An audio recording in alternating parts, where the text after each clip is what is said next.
Live from Fargo and serving you on TV, online, and on the go. This is Valley News Live at 6. The search is on tonight for a woman who left her children alone with a man who she knew was dead. It happened at 3325 18th Street South in Fargo on November 16th. 32-year-old Amber Barrett is facing child neglect charges and failure to report a death. Valley News Team's Courtney Lockie joins us with the latest. Courtney? Hey, Mike, I'm outside of the house where 6 young kids, some of them teenagers, called police to tell them about a man that they couldn't wake up. Now, it turns out that Farouk Shahid was actually dead.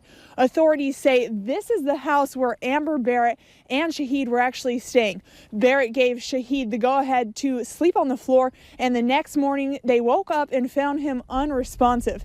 Even though Barrett knew Shahid was dead, authorities say she left her 2 kids at home with the body and went to work anyway. Later, when friends came over, that's when they called police. The death is believed to be a drug overdose.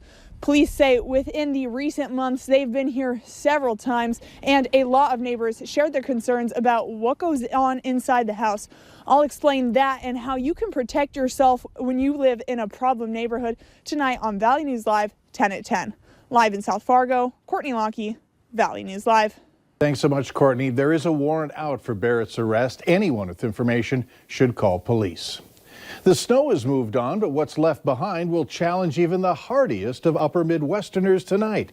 It's going to be very cold out there. Hutch is here with the details in tonight's no-wait weather planner. Hutch? Thanks so much. Across the entire region, we have cold conditions with some fresh snow blowing over the roads in Thief River Falls, some reduced visibilities in and around the Devil's Lake Basin. Here's some snow reports. Generally, between 3 and 5.5 inches of snow with Ellendale and Edgeley in south central, southeast North Dakota. Winning the snowfall battle. Most of the snow is pushed off to the east, although we have a little blip on the radar screen in the Devil's Lake Basin with some reduced visibilities there. Look at the cold air punching in from the Minot and Devil's Lake areas. 12 below in Grand Forks already. Wind chill advisories for many across the valley as we go through the evening hours with dangerous wind chills already approaching 40 below zero. And temperatures are going to get even colder. So here's the deal. This evening, we'll drop into the teens below. We'll have wind chills as we go through the overnight hours between 40 and 50 below.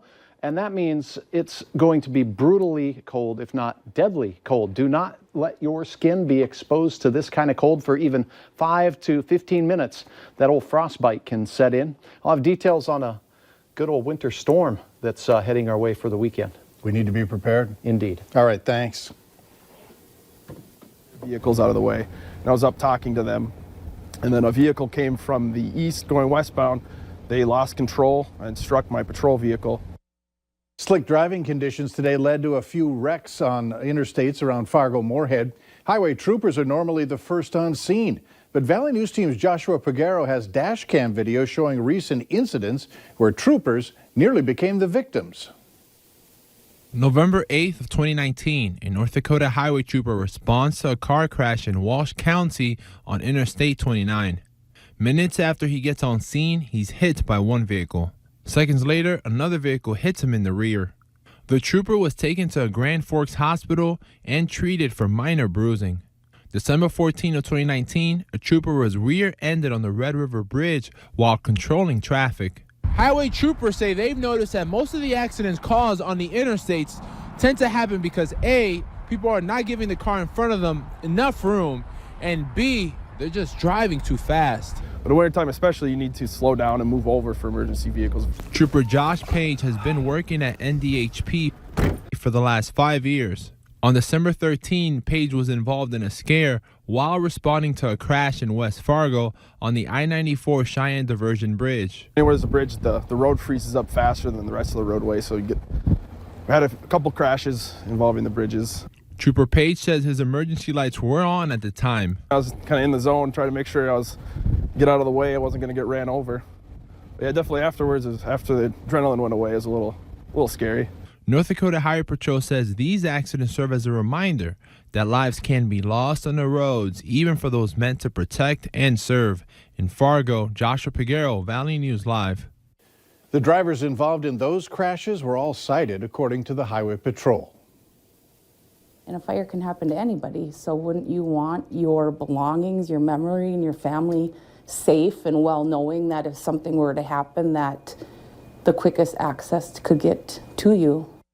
After finding several of her neighborhoods fire hydrants covered in snow and ice, a West Fargo woman is urging you to shovel out the ones on your block before it's too late.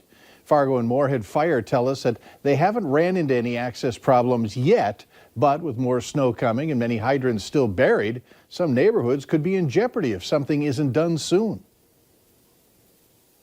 Hydrants are public property, and while there is no city ordinance requiring you to shovel hydrants out, it is strongly encouraged. In Grand Forks, police are looking for a man who broke off his ankle monitor and left it at a bar. 38-year-old Raymond Nicholas was on work release for several charges and had an elective home monitoring system. Nicholas is now facing a felony charge of escape. In Moorhead, police are looking for 51-year-old James Asplin. He has an open warrant for probation violation. If you have any information on his whereabouts, call dispatch. The phone number is there at the bottom of your screen, 701-451-7660. Authorities are warning of a sex offender that's now living in the Langdon, North Dakota area. His name is Rudy Olivares. He is now living at 1223 5th Street in Langdon. Police are asking for your help locating these people of interest on your screen right now. If you have any information about them, you're asked to call Fargo Police at 701-241-5777. Reference photos 156 or 157. Minnesota's Governor Tim Walz unveiled the final packages in the Jobs and Projects Plan, making the full bonding proposal public today. The governor announcing that his plan calls for $857 million for public safety and $675 million for quality of life improvements.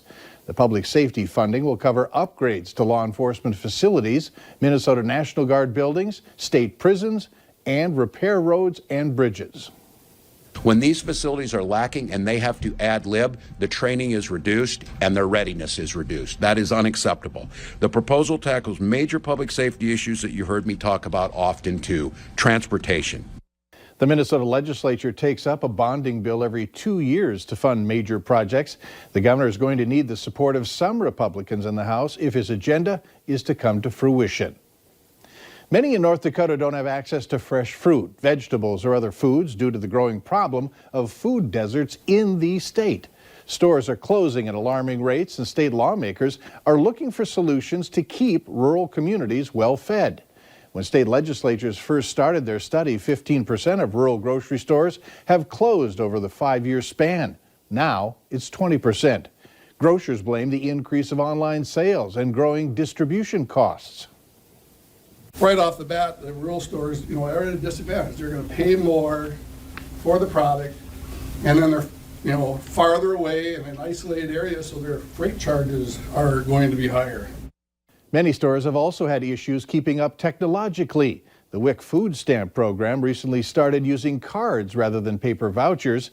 Many rural stores don't have the readers for these cards, leaving many unable to use their food stamps.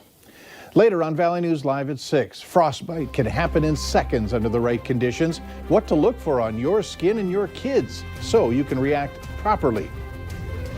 Our wind chills are between 20 and 40 below already. It's going to be even colder as we go through the overnight hours. Oh yeah, and this is followed up by some wintry weather. Your hour-by-hour forecast is next.